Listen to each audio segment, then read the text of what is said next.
Hey guys, it's Christina here. I am coming at you guys today to talk about time management. I've heard a lot of people stressing out about their schedules and all this stuff going on. Their plates are too full and it's just creating chaos, leading to stress, and that is never a good thing. So I'm going to take a few minutes to walk you guys through what I do to manage my time and in the process manage my stress as well. So hopefully you guys get something out of this. Alright, let's go and do this thing. So the ultimate key to managing your time is to organize and plan. And what I did is I went and got a handy dandy little planner. Now this is what's called an appointment book. The difference between an appointment book and, say, a regular planner is that it actually has every single hour broken down into 15-minute intervals. And so this is really good because when you're mapping out your schedule, you can actually see where you have free time, what time is being taken up, etc., etc. Okay, now when it comes to your to-do list, what you have to accomplish, there are three things. You have your rocks, and these are your things that, are happening no matter what. So say your classes, work, anything that cannot be moved, it is set in stone. Next, you have like your rocks, your light boulders, whatever you want to call them. And these are things that they're for sure happening, but the time isn't necessarily locked in. So say studying for an exam or, meeting up with a friend, Next, you have your sand. And this is things that, you need to do or probably really should do, but it doesn't necessarily matter when it happens. So doing laundry, cleaning or calling your mom, something that really should be done, but it's not restricted to any specific time.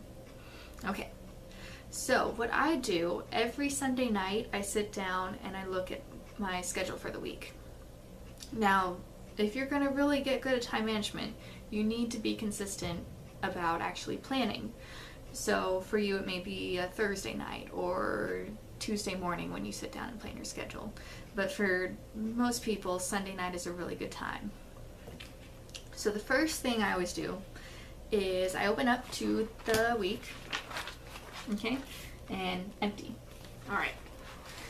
So the first thing I do is I write in anything, all my rocks, all my rock solid, this is happening no matter what things. So that's classes, work, and for me, Frisbee. So I put in all my classes, and then, because class is the most important thing when you're at school apparently. Next, I put in all my work stuff. So like I have, like a conference call, I have a management training class.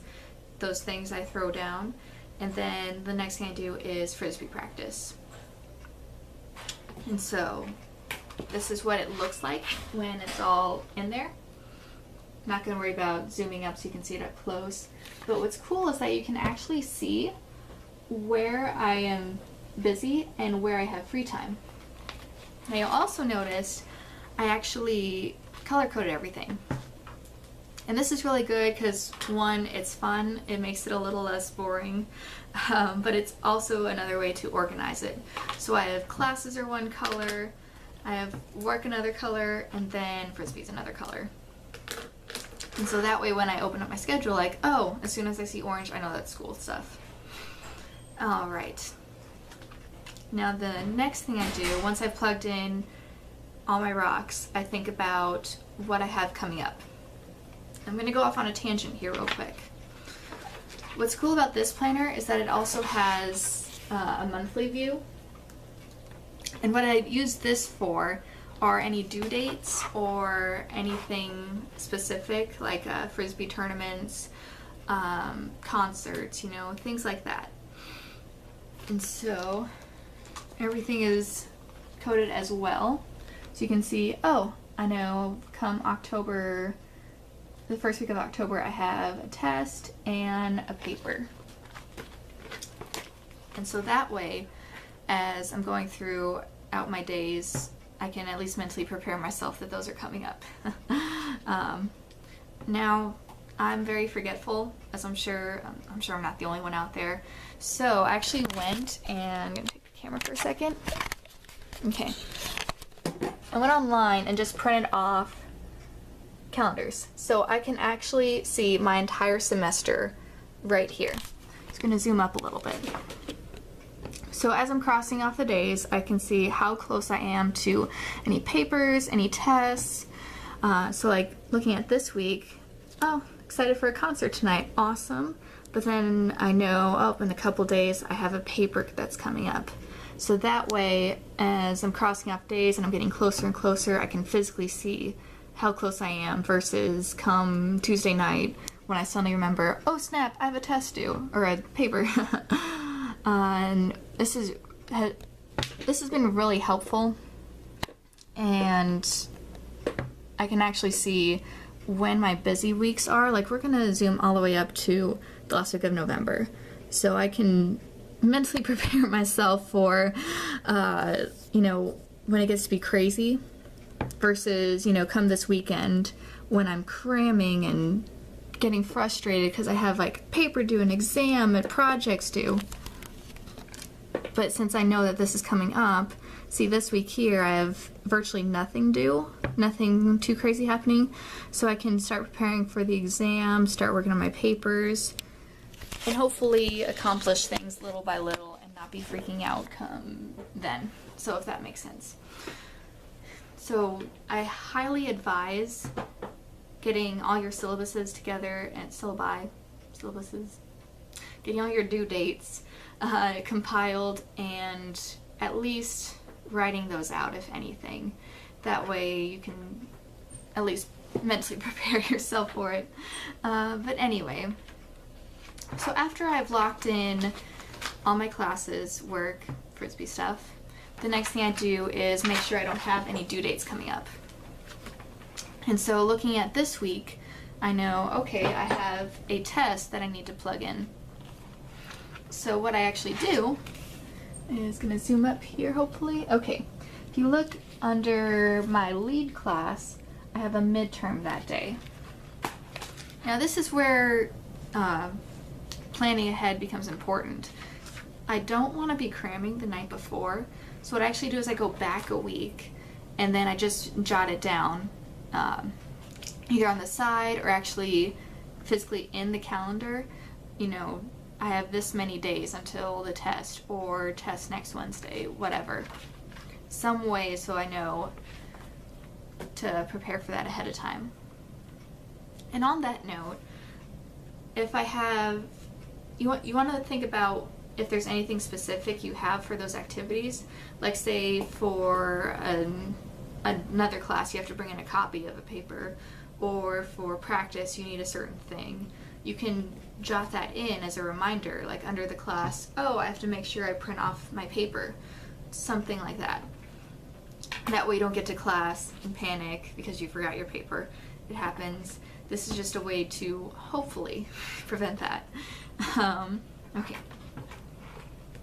So you've got your rocks locked in, you've got any due dates, any tests plugged in.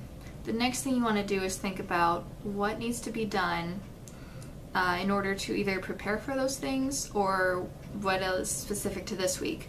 So for example, I have that test, so I want to make sure I'm actually physically plugging in study time for it. Now when I look at my schedule, hold up again, you can see a lot of blocked off time in the mornings and in the evenings. So that tells me, okay, if I want to accomplish anything, I want to do it in the afternoon because that's where my time is. Again, that's why I advise an appointment book. I can actually see where I have all that extra time.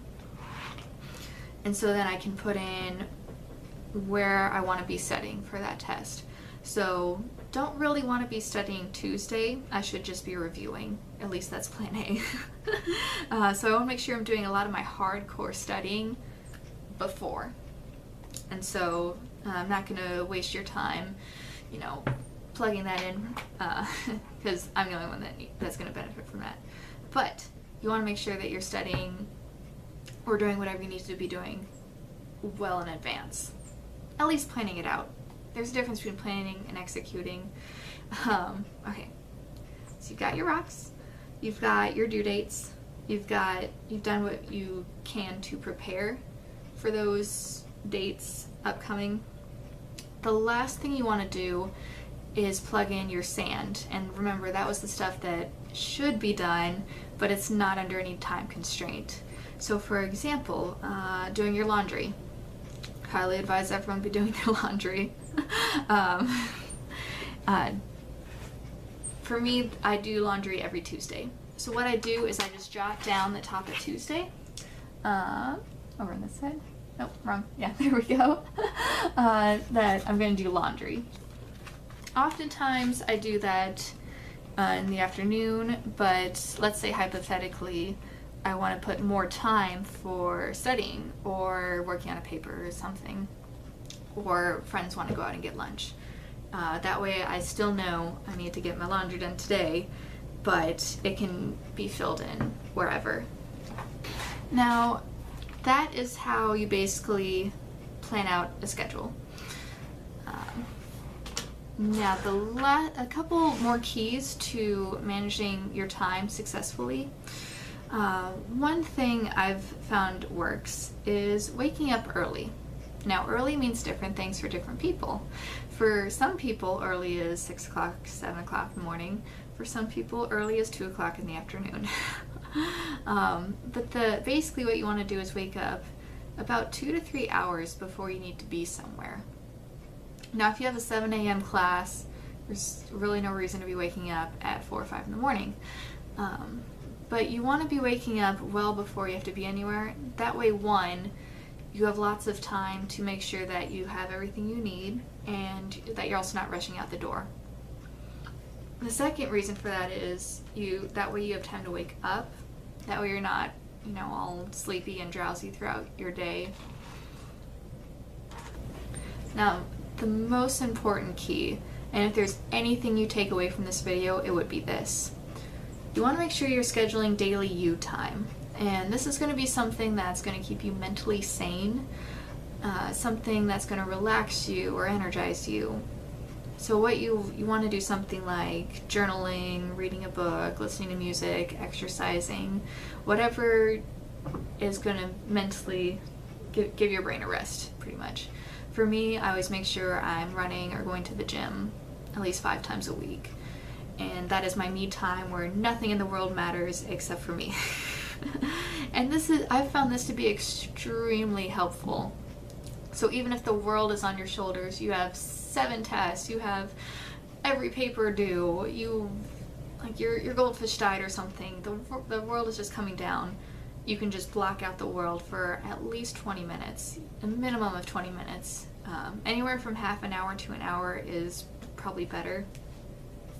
And this is just going to keep you mentally sane. So no matter what's going on, make sure that you're scheduling some you time. I don't advise taking a nap. Like, if you've got all these tests, all these papers, all this stuff to do, don't take a nap, because that's not going to help you. You're going to wake up and there's just going to be all this work waiting for you. There's other things you could be doing with that 30 minutes or so. Well, I believe that is all I have for you. Really, time management is not a difficult thing. It's just a matter of having the discipline to execute it and make sure you plan. Time management is stress management, so it's definitely an important skill to have in your back pocket. And hopefully you guys got something out of this. Wish you guys the best. Hope all goes well.